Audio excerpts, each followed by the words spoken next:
So a while ago, I bought a mystery box from Etsy from this lovely little vendor called Cookie Monster. I'll link all of this in the description. And in this mystery box, I got 2 novels, and I read both of them, and now I'm about to talk about them.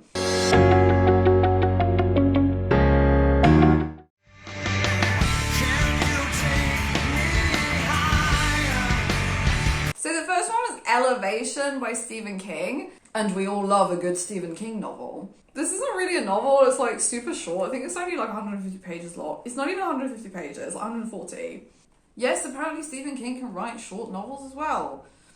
Who knew? So this book tells the story of Scott, a middle-aged man with a beer belly who is constantly losing weight without getting any thinner. The scales always show the same amount regardless of how heavy his clothes are or whether he's carrying anything. He keeps getting lighter every day and he has no explanation as to why this is happening. Meanwhile, he has a feud with his neighbors whose dogs keep crapping on his lawn.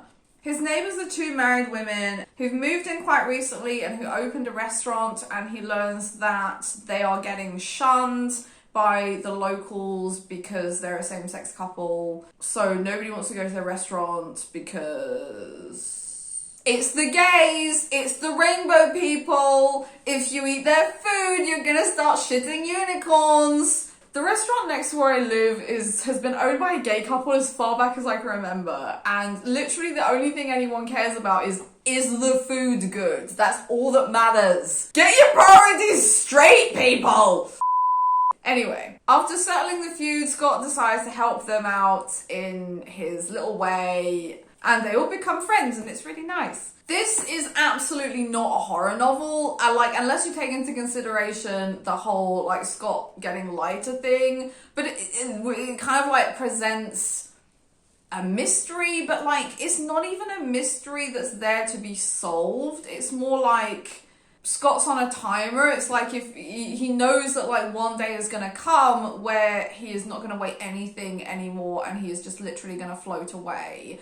So it's more like he has an incurable disease and he knows he's only got a set amount of time left, and what he can achieve to help and form connections in that limited time. It's actually really sweet. It's not often that I read a Stephen King novel and feel uplifted at the end of it. So it's more of a commentary on social, political issues, and I really like the aspect of just Scott wanting to do whatever he can, the best he can, and leave a positive mark on the world with the limited time that he has left. So a nice short read if you're just looking for something to it's not even a couple of hours. A bite of Stephen King is what this is.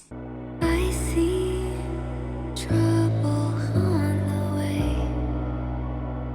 The second book is The Sisters Grimm,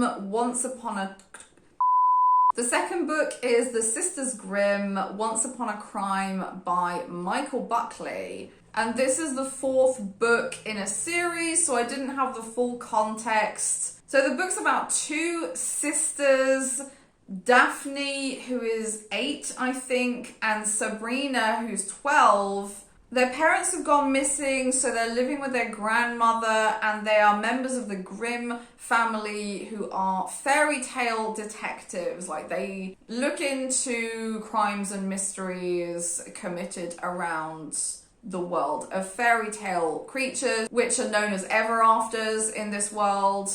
At the beginning of the book, they travel to New York with the big bad wolf, one of the 3 little pigs, and Puck from A Midsummer Night's Dream, because they want to return him to his family. But while they're there, one of the fairies gets murdered by this mysterious organization called the Scarlet Hand. So a whodunit with fairy tale creatures. So in order to get answers and clues for their case, they go to visit Ebenezer Scrooge and Tiny Tim, who now work as financial and spiritual advisors in New York City. Because it's not just gods that came to live in the USA, it's also all the fairy tale creatures from classic fairy tales and literature.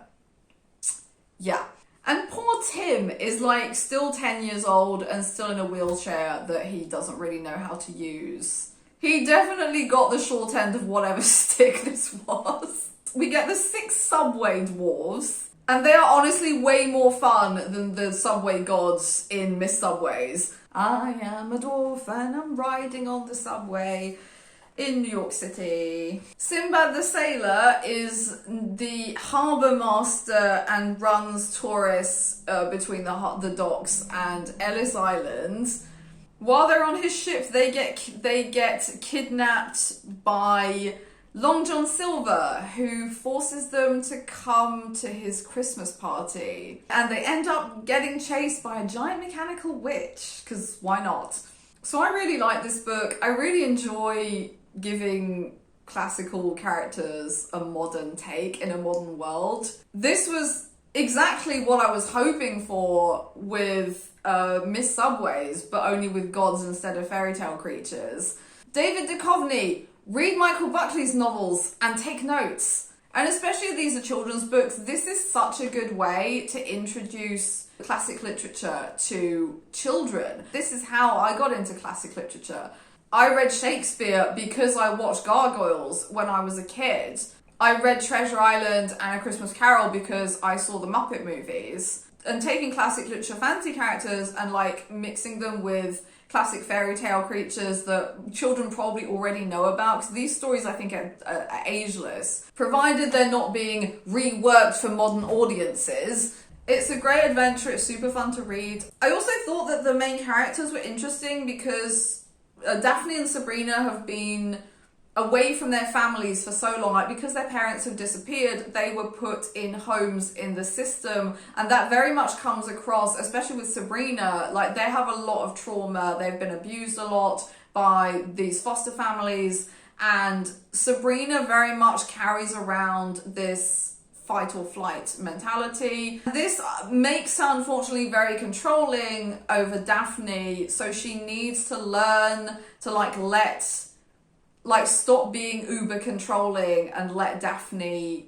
live her own life and like be her own person and make her own decisions, even though she's like 8 years old. If she chooses to go and investigate a murder of a fairy, then she can absolutely do that. Why not? What's the problem? So it's a super fun adventure, and I really want to read the rest of the series. There are 9 books in this series. This is the 4th one. I want the full context of this. I want to know why the big bad wolf and the little pig are now friends. So yeah, I really enjoyed both of these books, Elevation by Stephen King and The Sisters Grimm, Once Upon a Crime by Michael Buckley. I will be coming back at some point to do a video about the whole Sisters Grimm series, so keep an eye out for that. But in the meantime, that's the end of this video. Thank you so much for watching. Don't hesitate to comment if you've read these books. Tell me what you thought. What was your favourite children's book?